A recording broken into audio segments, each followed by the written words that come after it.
If you're working hard but still feel invisible, this is why. Most people think growth in business is about effort, but effort explains almost nothing.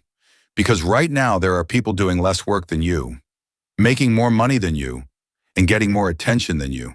And it's not because they're smarter. It's not because they had better opportunities. It's not even because they got lucky.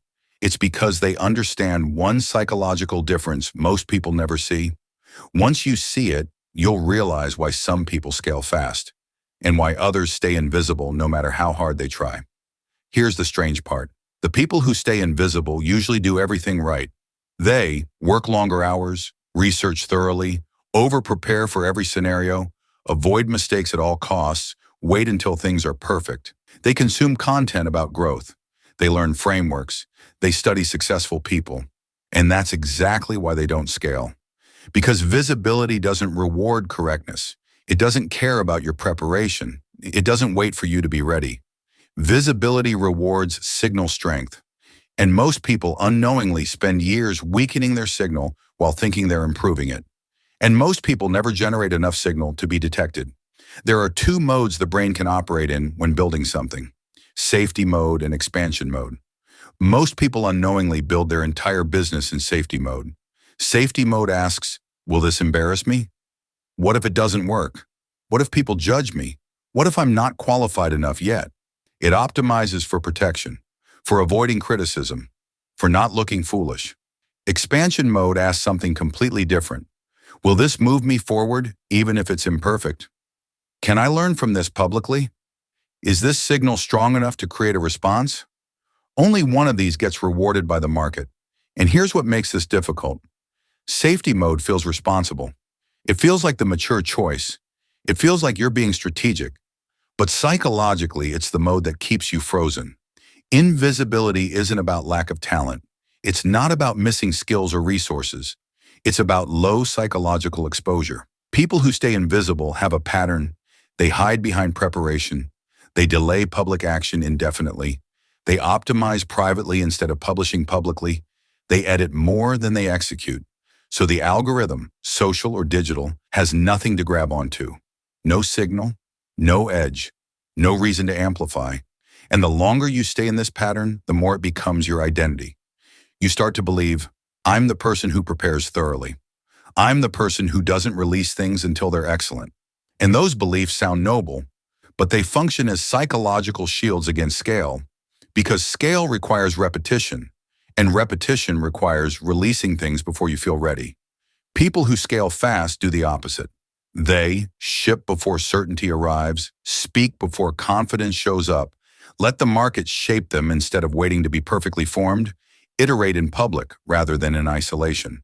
They understand something critical. Feedback creates growth. Silence creates stagnation. Every piece of public output generates data.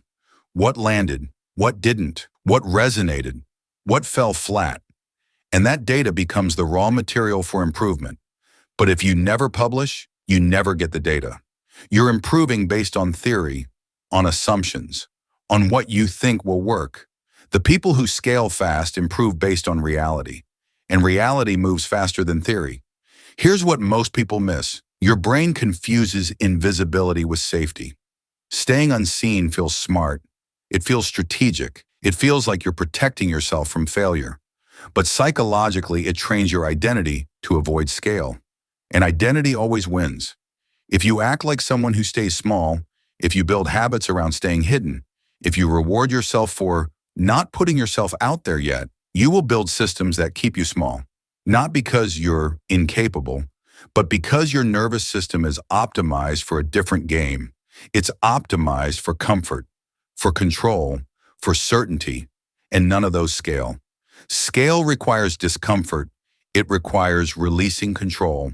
It requires operating without certainty. So the question isn't, am I good enough to scale?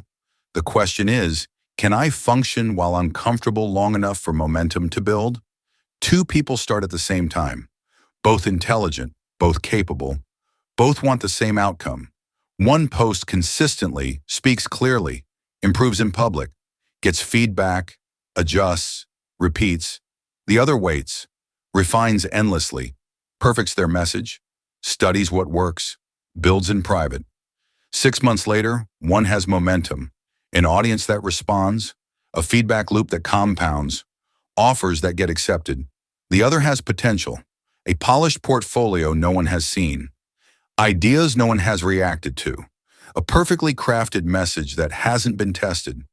Only one gets noticed. And here's what's painful. The second person often has better ideas, better execution, better products, but the market doesn't reward quality in isolation. It rewards quality multiplied by visibility. And if visibility is zero, the equation breaks. Scaling isn't about confidence. Most people think, once I'm confident, I'll put myself out there. But that's backwards. Confidence comes after exposure, not before it. You don't feel confident and then act. You act, survive it, and then feel confident. The real separator is tolerance for being seen before being perfect. That's it. The ability to be observed while still learning. The willingness to be judged while still developing. The capacity to let your early work exist, even though it doesn't represent your final form. Most people can't do this, not because they're weak, but because their identity is wrapped around being good at things. And being seen while you're still figuring it out threatens that identity. So they wait, and waiting becomes their competitive disadvantage. If you want to exit invisibility, stop asking, "Am I ready?" Start asking, "Is this clear enough to be understood?" Because readiness is subjective. It's a moving target. You'll never feel fully ready. But clarity is objective. Can someone understand what you're saying? Can they extract value from it? Can they take action based on it? If yes, publish it. Clarity beats perfection, always. Perfection is invisible until it's released. Clarity is useful immediately. And the market rewards usefulness, not potential usefulness, not future usefulness, immediate usefulness. So the shift is simple. Lower your threshold for good enough to share. Raise your frequency of sharing, and let the repetition do the work that perfection never could. There's one more layer to this. Most invisibility is identity protection. You're not avoiding visibility because you're lazy. You're avoiding it because being seen exposes who you currently are. And if you're still becoming who you want to be, that feels threatening. So you wait until you've arrived, until you're the finished version, until you can present yourself without disclaimers. But here's the problem. Growth only happens through exposure. You don't become the person who scales by hiding. You become that person by acting like them before you feel like them. And acting like someone visible means being seen when you're uncertain, publishing before you're polished, receiving feedback before you're defended against it. That's not reckless. That's how identity upgrades. You try on the behaviors. You tolerate the discomfort. And eventually the identity catches up to the actions. But it never works in reverse. Most people don't fail because they lack ability. They fail because they never give the world enough signal to respond to. They operate in a frequency the algorithm can't detect. They generate output the market can't find. They stay in motion without creating momentum. Scaling fast isn't about pushing harder. It's about being seen long enough for momentum to compound. And once that starts, it doesn't need motivation anymore. It feeds itself. You start getting responses. Those responses create energy. That energy creates more output. More output creates more responses. And the loop begins. But the loop never starts in private.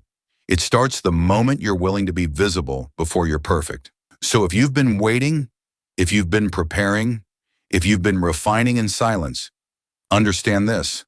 The world doesn't need your perfect version. It needs your clear version.